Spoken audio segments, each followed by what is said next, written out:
নীলফামারী জেলা সংসদীয় আসনের 12তম আসন থেকে 15তম আসন নীলফামারী জেলায় অবস্থিত। নীলফামারী জেলায় মোট সংসদীয় আসন সংখ্যা 4টি। নীলফামারী জেলার উপজেলাসমূহ হল ডিমলা উপজেলা, ডোমার উপজেলা, নীলফামারী সদর উপজেলা, জলঢাকা উপজেলা এবং সাইদপুর উপজেলা। নীলফামারী 1 আসনটি ডিমলা উপজেলা এবং ডোমার উপজেলা নিয়ে গঠিত।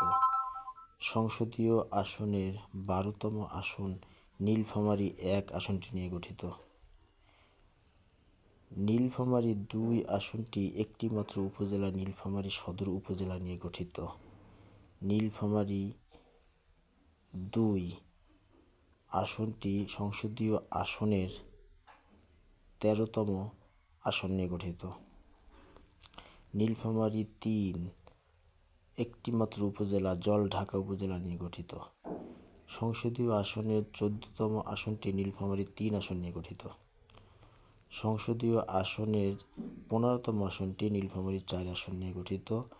সাইদপুর উপজেলা নিয়ে নীলফামারী 4 আসনটি গঠিত।